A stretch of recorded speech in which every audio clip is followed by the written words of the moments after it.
Kanina we were talking about also yung possible invasion ng China sa Taiwan and what will happen to the Philippines if that happens. We will talk more about this matter because we have AFP spokesperson Colonel Margaret Padilla joining us today via Zoom, via line, no? On the line. Okay. Hi ma'am. Good morning. Hi, Colonel. Hello, sir. Good morning, sir. Good morning, ma'am. Magandang umaga po sa inyong mga taga-subaybay. Alright, so yun nga po no, regarding this issue, ano-ano po yung mga preparations na dapat pong gawin ng NOLCOM kaugnay nga po nitong Taiwan-China conflict? Ma'am, foremost po, I would just like to set context po dito sa statement na to. Ang una po sa lahat, we do not want to cause unnecessary panic po para sa ating mga kababayan. Bagkus po, ito po ay assurance na ang inyong sandatang lakas ng Pilipinas ay naghahanda po para sa anumang eventuality mula sa pagdepensa po ng ating bayan hanggang sa pagresponde po sa anumang sakuna.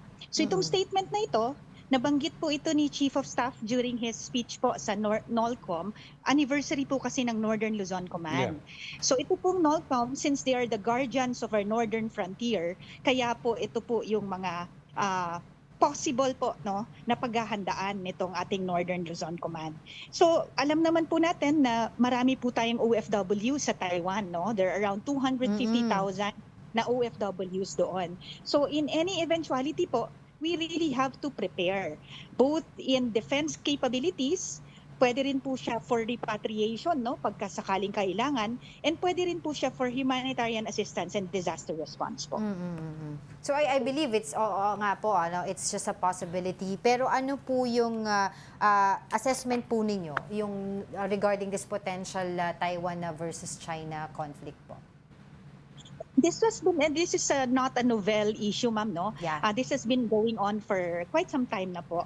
So rest assured po na lagi pong nakaantabay ang ating Armed Forces of the Philippines sa anuman pong kaganapan dyan sa ating region, So ito po, part talaga to, bahagi ng mandato po na protektahan namin ang ating bayan, ang ating soberenya at ang ating mamamayan.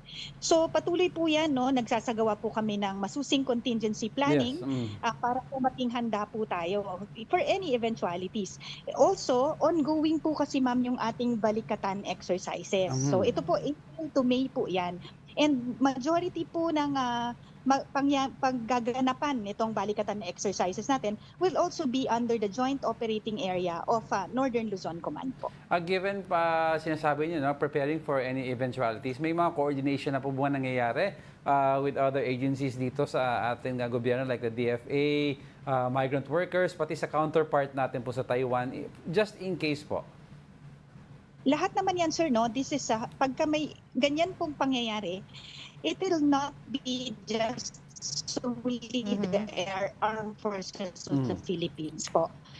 It is a joint effort between the different agencies po. It's gonna approach. So, meron po tayong direct line sa ating DFA, sa ating Bureau of Immigration, sa ating Philippine National Police, and other agencies po that is gonna be involved in this po. And we will be under po the umbrella of DND and OCD po in case of HADR naman po. Colonel, para sa konteksto lang, bakit po naging medyong controversial itong exercise ng China?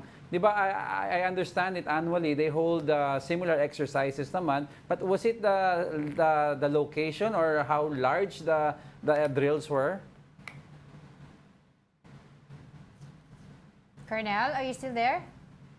Yung line ata ni Colonel. With that, sir, for the other side po, we cannot speculate. Yes po.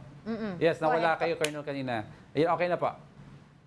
Hello, sir? Yes, okay na. I can hear you na, Colonel. Go ahead. Yes, sir. Sa ganito pong pagkakataon, sir, yes, sir. Hindi po natin loss po. Pero po, tinitiyak naman po natin na ang Armed Forces of the Philippines po natin nakatutok po sa seguridad at kapakanan po ng Pilipino. Dito po sa ating teritoryo o sa ibang bansa man, ang prioridad po natin yung kahandaan, pakikipag-ugnayan at pati po sa ating alliances, nakita po natin very strong po yung pag-build natin ng alliances with like-minded nations and well-meaning nations. In fact, ito pong balikatan exercises is one of the biggest again with more countries signifying to have active participation po. Traditionally po, this is between the US and the Philippines. Yes. But last year po, we had the active participation of the French Navy and Australia po. This year, we have more countries joining in, also as observers po. Itong exercises this year, Colonel, ano yung focus natin, primary focus natin sa exercises?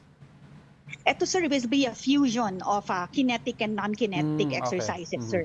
So, ang tinitingnan natin dyan, over and above dun sa kinetic natin, tinitingnan natin yung bagong mga equipment po natin, how they will fall into play and how they will interoperate with assets of our allied nations po. Mhm. We also have our non-kinetic. So tinitingnan po natin even cyber exercises and information exercises po. Kasama po yan, sir. You mentioned, Colonel, new equipment. Kasama dito ba yung mga new missile systems na i-deploy dito?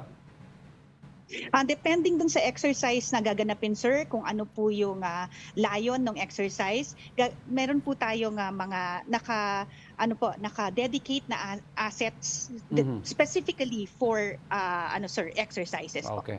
Oh, siguro naman, just to clarify po, no, how does the AFP plan to engage with allies? Since you mentioned na rin po kanina yung allies, kung meron nga pong possibility na mag-escalate yung tension po doon sa Taiwan.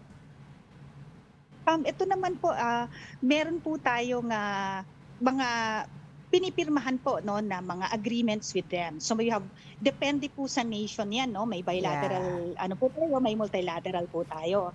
So nakikita po natin dyan, we have the visiting forces agreement Yes. with the US, no.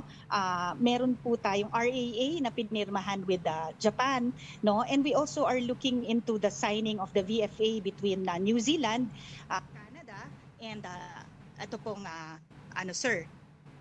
Go ahead, Colonel. Napapaloob dyan, sir, yun po yung isa sa katuparan po natin, sir. Okay. Okay. And just to clear din po, no, sinabi po kasi ni General Bronner nga dun sa kanyang statement, part of his soldiers' job would be to rescue 250,000 Filipinos working in Taiwan. Pero wala po siyang dinetail kung papaano po gagawin yun. If ever po ulit, no, dun po sa ating, yung eventuality po na pinag-uusapan natin. Yes, ma'am, no? So tinitingnan po natin yan. Part yan po ng contingency measures natin. So what assets will we use for that? Ano po yung mga diplomatic po na clearances that we need? So kaya nga po, kailangan po, tulong-tulong po ito with other agencies as well. Dito po kasi, isang player po yung AFP, no? We have our C-130 aircrafts, dyan din po yung mga C-295 aircrafts natin. And also, hindi lang yun, ma'am, no? Pagdating dito sa Pilipinas, how do we go about it? So we can be utilizing EDCA sites po, which are multi-role facilities, which can serve also as evacuation centers. They also are being used for fisherman shelters po. Right. Pwede rin po siya, ma'am, na staging point po for repacking of goods kapag ka po HADR operations. So tinitingnan natin lahat yan, ma'am. All of these are part of contingency plans that are at play po. Alright, hopefully hindi na tayo umabot sa ganung sitwasyon. But maraming salamat po sa inyong oras sa AFP spokesperson, Colonel Margaret Padilla. Thank you, ma'am. Thank you, sir.